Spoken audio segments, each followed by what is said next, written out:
Alhamdulillah, salatu wassalamu ala Rasulillah Muhammadillah wa ala alihi wa sahbihi.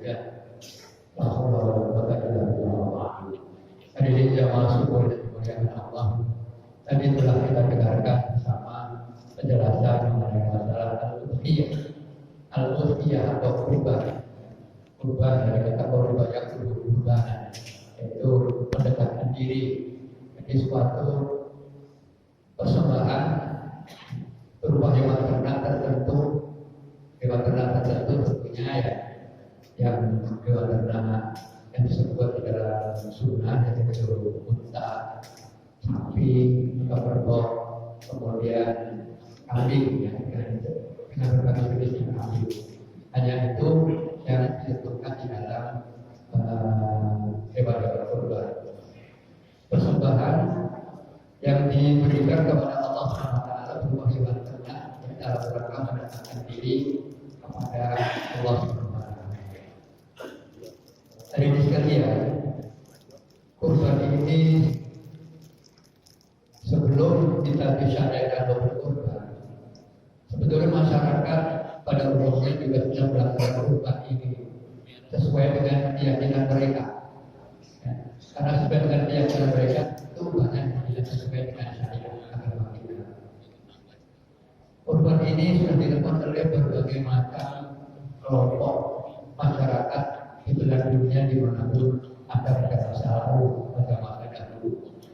Seperti di Mesir pada masa lalu itu ada persembahan kepada dewi daripada Sungai Nil, yaitu berupa seorang wanita cantik dipersembahkan, ya, dipakai dandanan yang mewah, ya. Kemudian setelah itu pada saat tertentu mereka diceburkan ke dalam laut Nil setelah diberikan beban berat supaya dia bisa tenggelam.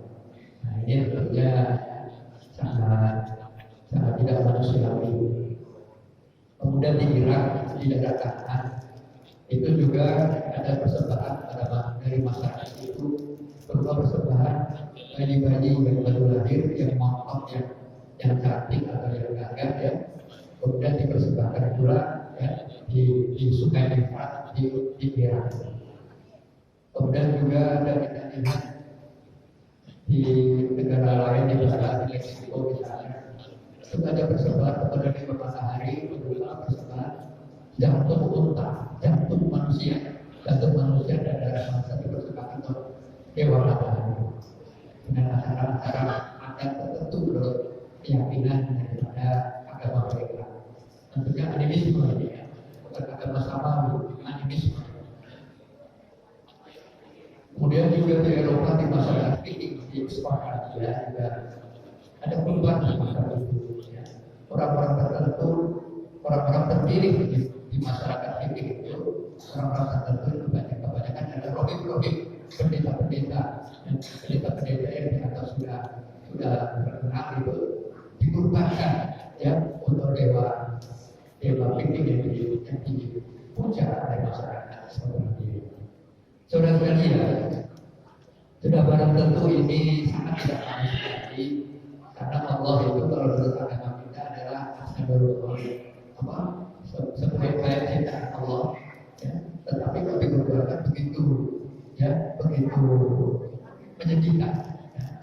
Maka dari itu pada abad ke-18 sebelum Masehi, Nabiullah Ibrahim alaihissalam tugaskan oleh Allah untuk menjadi rasul ya, kepada umat Islam dan tidak Palestina, daerah Efrat dan daerah Hijaz. Ditugaskan sana untuk menyeru pada umat manusia yang sudah kehilangan arah seperti itu. Nabi Ibrahim sendiri menghadapi masyarakat yang terbelah pada masa itu. Sebagian ada menganjurkan dalam tradisi animisme ini diteruskan, tapi sebagian lagi ada yang mengatakan bahwasanya terlalu mulia kalau manusia dikorbankan seperti itu.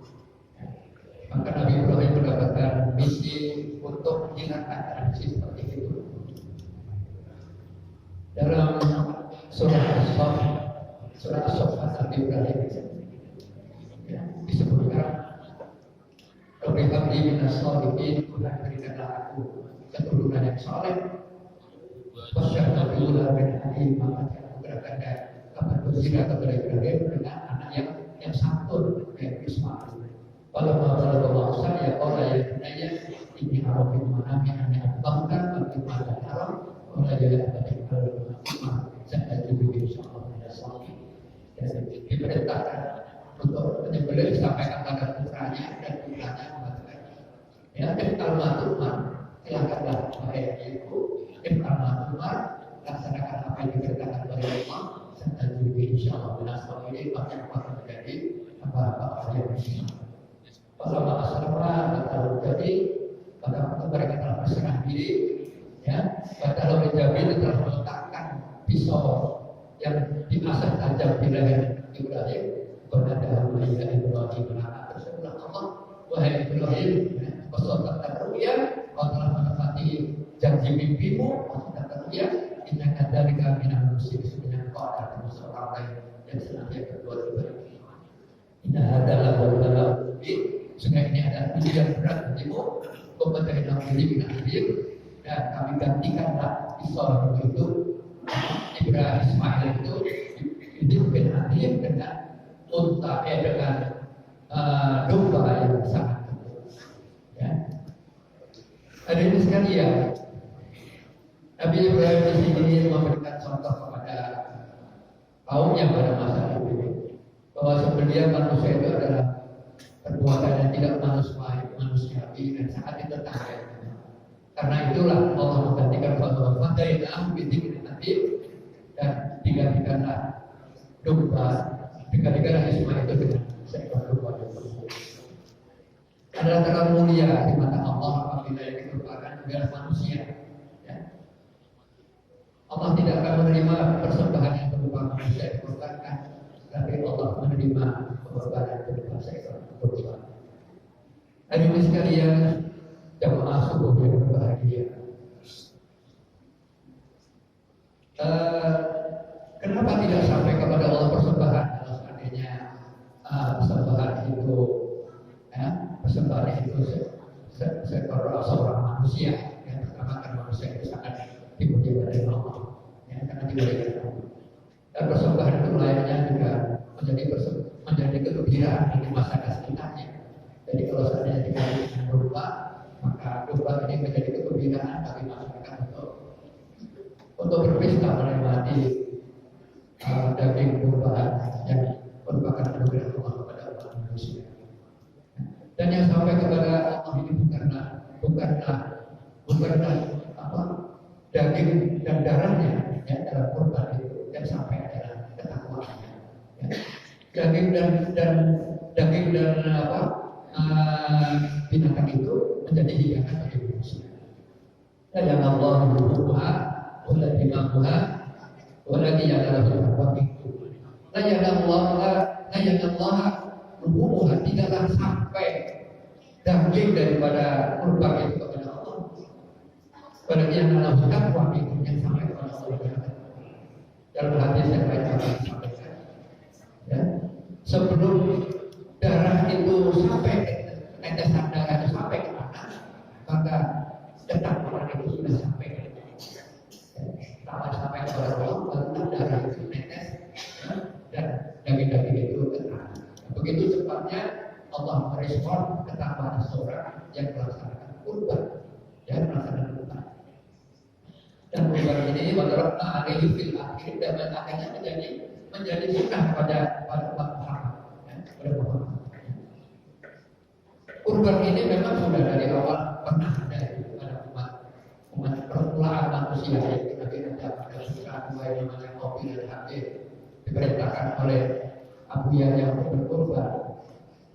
Kemudian mobil menyiapkan sekelompok rumput-rumputan yang bagus yang segar, sementara adanya hadir mempersembahkan seekor domba itu, dan ternyata yang diterima oleh Allah itu persembahan adalah adik, hingga abangnya itu menjadi marah karena marah ini begitu meluap akhirnya dibunuh hasil adik.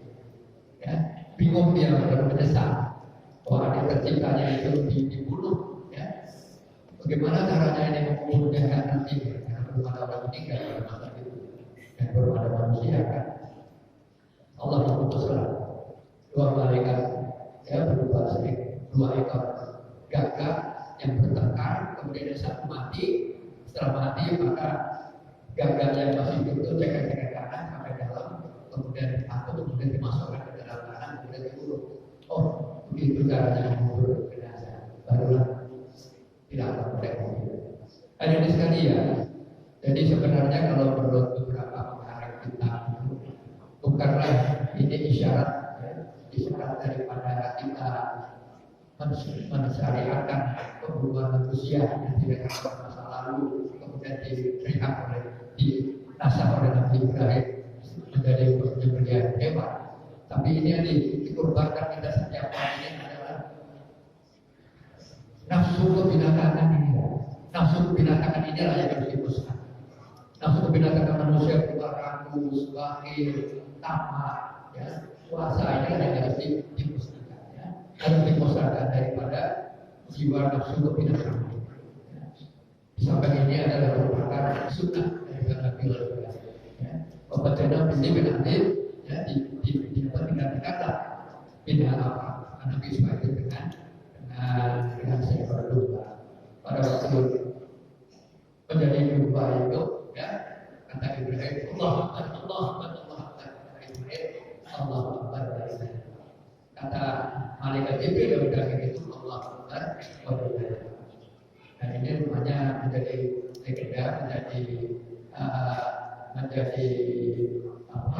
pegangan bagi kita sekalian dan bertakbir untuk mengucapkan lafaz-lafaz itu. Allah Akbar, la ilaha illallah, Allah Akbar. Kata Jibril, Allah Akbar. Ini sekalian saya kira ini saja.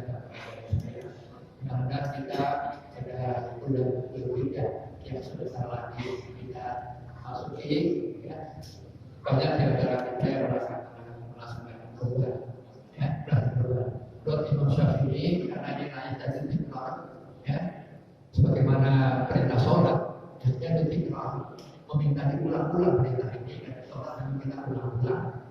Kurban tidak ada tikrar, sunnahnya hanya satu kali. Tetapi sebaiknya kata Imam Syafi'i, kita setiap tahun juga melakukan kurban. Setiap tahun kita melakukan kurban, walaupun perintahnya tidak harus berulang-ulang seperti perintah sholat. Mudah-mudahan Allah memberikan rezeki yang pas pada kita sekalian, sehingga kita bisa melaksanakan kurban dalam tahun. Amin ya rabbal alamin. Assalamualaikum warahmatullahi wabarakatuh. Waalaikumsalam warahmatullahi wabarakatuh.